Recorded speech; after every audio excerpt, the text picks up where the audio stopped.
नमस्कार दोस्तों, राधे राधे। स्वागत है दोस्तों आप सभी का। आप देख रहे हैं एएसएन न्यूज। मैं हूं आपके साथ जितेंद्र कुमार। समय हो गया दिन भर की बड़ी और ताजा खबरों की ओर रुख करने का। शुरुआत करते हैं हेडलाइंस के साथ।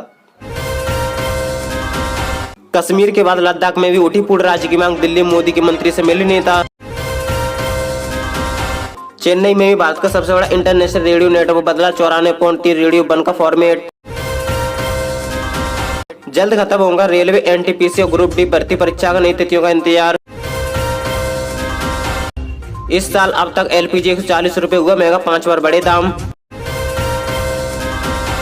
वाराणसी सिटी समेत पूर्वोत्तर रेलवे के 14 स्टेशनों को पूछताछ केंद्र निजी हाथों में सौंपे गए। अलीगढ़ में रक्षा क्षेत्र से जुड़ी 19 कंपनी करेंगी 1245 करोड़ का निवेश। पीएम मोदी करेंगे शिलान्यास। सीएम नीतीश का बड़ा फैसला, संपत्ति का ब्यौरा नहीं देने वालों पर कार्रवाई करेगी बिहार सरकार। इन लोगों की बन रही है लिस्ट। टीवी फ्रिज नहीं मिला तो ससुराल वालों 4 महीने गर्भवती को फंदे पर लटकाया। शौहर समेत सभी फरार।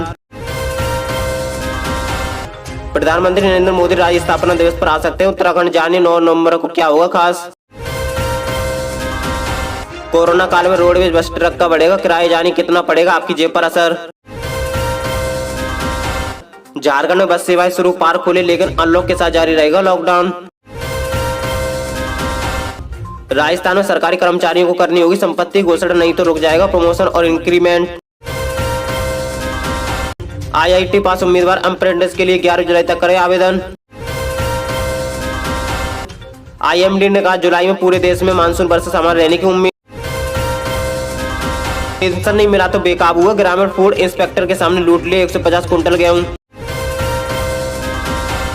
कर्नाटक में मिले 3841 नए मामले। उत्तर प्रदेश में आंकड़ा रहा 147। केंद्रीय वित्त मंत्री निर्मला सीतारमण ने बताया राज्यों को वैक्सीन आवंटन करने का आधार। इन राज्यों में भारी बारिश का अलर्ट, जानी दिल्ली एनसीआर सहित अन्य राज्यों कब होगी बारिश। कश्मीर में 2019 में अनुच्छेद 370 को निरस्त करने के बाद अपनी तरह की पहली बैठक में लद्दाख के नेता गुरुवार को नई दिल्ली में गृह मंत्रालय पहुंचे। यहां उन्होंने केंद्रीय गृह राज्य मंत्री श्री किशन रेड्डी से मुलाकात की और लद्दाख को पूर्ण राज्य का दर्जा देने की मांग की।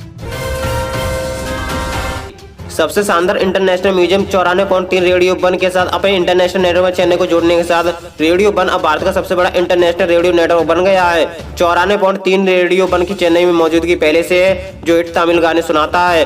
हालांकि अभी एक नए स्वरूप में और 1 जुलाई से ये तमिल की बजाय इंटरनेशनल म्यूजियम परोसेगा। कोरोना की दूसरी लहर का असर कम होने के बाद जिस तरह से यूपीएससी, डीएसएसएसबी, यूपीएसएससी जैसी तमाम एग्जाम एजेंसियां भर्ती परीक्षाओं की नई तिथियां घोषित कर रही हैं, उससे उम्मीद की जा रही है कि रेलवे एनटीपीसी भर्ती परीक्षा और रेलवे ग्रुप डी भर्ती परीक्षा का भी नया शेड्यूल जारी तैयार किया जाएगा। कुछ दिनों पहले आरआरबी ने सूचना दी है कि कोरोना और राज्य में लगे लॉकडाउन के चलते सीबीटी रोक दिया गया है। माहौल ठीक होने और पाबंदियों में ढील मिलने पर आगे का शेड्यूल जारी होगा। अभ्यर्थियों की सलाह है कि आरआरबी एनटीपीसी परीक्षा से जुड़ा आगे का अपडेट पाने के लिए आरआरबी की ऑफिशियल वेबसाइट पर जरूर देखें। 3 महीने शांत रहने के बाद घरेलू एलपीजी के दाम इस महीने 25.50 रुपए बढ़ गए हैं। अप्रैल से जून तक दिल्ली में 809 रुपए पर बिना सब्सिडी वाला घरेलू सिलेंडर टिका रहा, लेकिन 1 जुलाई से ये अब 834 रुपए 50 रुपए मिलेगा।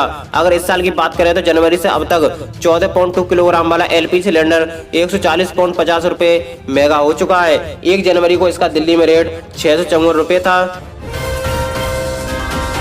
पूर्वोत्तर रेलवे वाराणसी मंडल के A1, AB व D के श्रेणी के स्टेशनों पर पूछताछ केंद्र निजी हाथों में सौंप दिए गए हैं। अब यहां रेलवे की जगह ठेका कंपनी के कर्मचारियों की आवाज गूंजेगी। ट्रेनों की सूचना प्रसारण और प्लेटफॉर्म पर गाइडेंस सिस्टम की फीडिंग के कार्यों के बाद अब पूछताछ केंद्र को भी निजी हाथों में सौंप दिया गया है, जो यात्रियों को ट्रेन के आवागमन की पूरी जानकारी उपलब्ध कराएंगे। उत्तर प्रदेश के अलीगढ़ में डिफेंस कॉरिडोर में रक्षा क्षेत्र से जुड़ी 19 कंपनी 1245 करोड़ से अधिक का निवेश करेंगे। इसका शिलान्यास प्रधानमंत्री मोदी जी जल्द करेंगे। आधिकारिक सूत्रों ने गुरुवार को बताया कि रक्षा के क्षेत्र में देश को आत्मनिर्भर बनाने के लिए यूपी में डिफेंस कॉरिडोर का काम तेजी से आगे बढ़ रहा है। डिफेंस कॉरिडोर के 6 नोड में से सबसे पहले अलीगढ़ में यूपीडा ने निवेशकों को 55.4 हेक्टेयर से अधिक जमीन आवंटित कर दी है। यहाँ पर बिजली घर, 4 लेन सड़क बनाने का काम भी शुरू हो चुका है। दिल्ली से आंख का इलाज कराकर लौटे सीएम नीतीश कुमार एक बार फिर से एक्शन के मूड में नजर आए हैं। सीएम नीतीश ने अफसरों को निर्देश दिया कि जल्द से जल्द संपत्ति का ब्यौरा उपलब्ध कराएं, नहीं तो कार्रवाई के लिए तैयार रहें। बिहार सरकार ऐसे लोगों की सूची भी बना रही है जिन्होंने अब तक सरकारी संपत्ति को ब्यौरा नहीं दिया है। ऐसे लोगों के खिलाफ शिकंजा कसने की रणनीति बनाई जा रही है।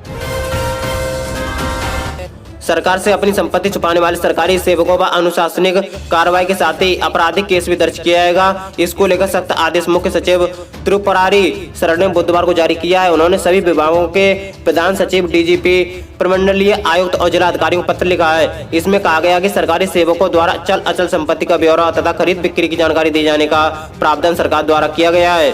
बिहार में दहेज लोभियों ने एक महिला को मौत के घाट उतार दिया। महिला 4 महीने गर्भवती भी बताई जा रही है। बहू की हत्या के बाद शौहर समेत ससुराल वाले मौके से फरार हो गए हैं। ससुराल वाले महिला की 1 साल की बच्ची को भी साथ ले गए हैं। घटना की जानकारी पर पुलिस मौके पर पहुंच गई और महिला के शव को फंदे से नीचे उतारा।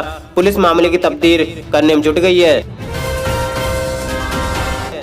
प्रधानमंत्री मोदी जी राज्य स्थापना दिवस के मौके पर 9 नवंबर को देहरादून आ सकते हैं। विधानसभा चुनावों से पहले माहौल बनाने के लिए ये प्रयास किए जा रहे हैं। सरकारी प्रवक्ता व कैबिनेट मंत्री सुबोध उनियाल ने इसकी पुष्टि की है। उनियाल ने बताया कि सरकार की तरफ से इसके प्रयास किए जा रहे हैं। इस बारे में पीएमओ को पत्र भेजा गया है। प्रधानमंत्री का उत्तराखंड को लेकर विशेष लगाव रहा है।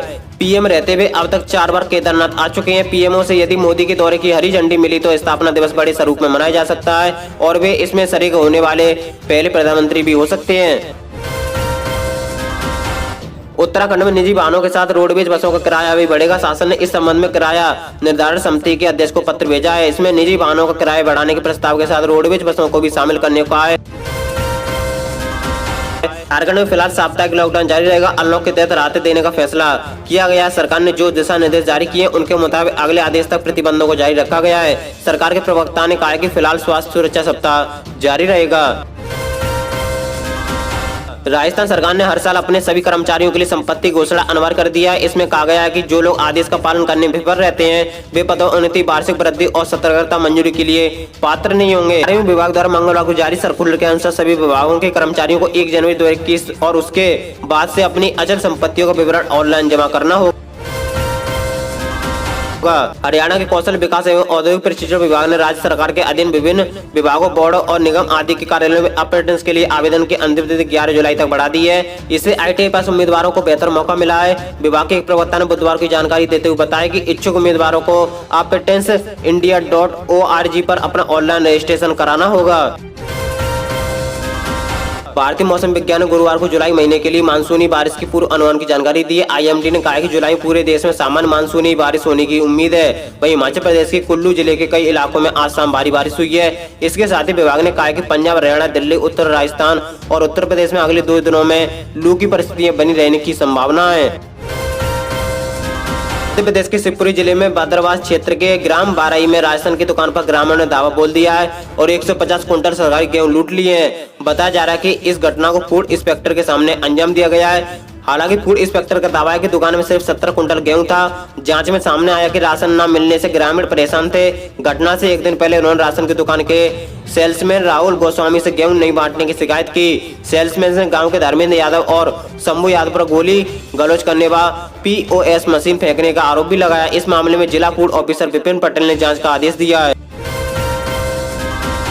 कोरोना महामारी की दूसरी लहर की रफ्तार अब थमने लगी, लेकिन तीसरी लहर की आशंका बनी हुई है। कोरोना वायरस से निपटने के लिए केंद्र सरकार तेज कोविड टीकाकरण अभियान चला रही है, लेकिन एक बार फिर वैक्सीन की किल्लत, टीकाकरण गति धीमी नजर आ रही है। टीकों का स्टॉक कम होने का दिल्ली, महाराष्ट्र, झारखंड, राजस्थान और पश्चिम बंगाल समेत कई राज्यों में वैक्सीनेशन रोकना पड़ रहा है। देश में कोरोना वायरस के दैनिक मामलों में उतार चढ़ाव जारी है। ऐसे में जरा सी लापरवाही भारी पड़ सकती है। बीते 24 घंटे में देश में कोरोना के 48,786 नए मामले सामने आए और 1005 मरीजों की जान चली गई है। बुधवार की अपेक्षा आज संक्रमण के मामले और कोविड से जान गंवाने वालों की संख्या में इजाफा हुआ है।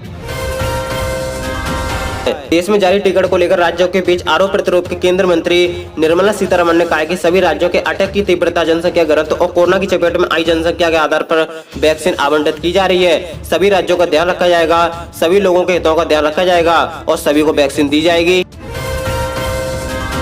देश के दक्षिण और उत्तर भारत के कई राज्यों में जहां बारिश का मौसम बना हुआ है, वहीं दिल्ली NCR में भीषण गर्मी से लोगों का हाल बेहाल हो गया है। दिल्ली और आसपास के इलाकों को भी अभी मानसून के लिए लंबा इंतजार करना होगा और फिलहाल गर्मी से कोई राहत नहीं मिलने वाली है। और इसी के साथ दोस्तों आज दिन भर की 10 बड़ी खबर मुख्य समाचार टुडे ब्रेकिंग न्यूज की अपडेट वीडियो को फिनिश करते हैं। दोस्तों वीडियो को लाइक करें और रोज मुख्य समाचार देखने के लिए आप हमारे चैनल को सब्सक्राइब करके बेल आइकन और पर सेलेक्ट करें, जिससे हमारी सभी वीडियो आप तक सबसे पहले पहुंच सके। तो दोस्तों thank you, take care, goodbye, जय हिंद, जय भारत, नमस्कार दोस्तों, राधे राधे।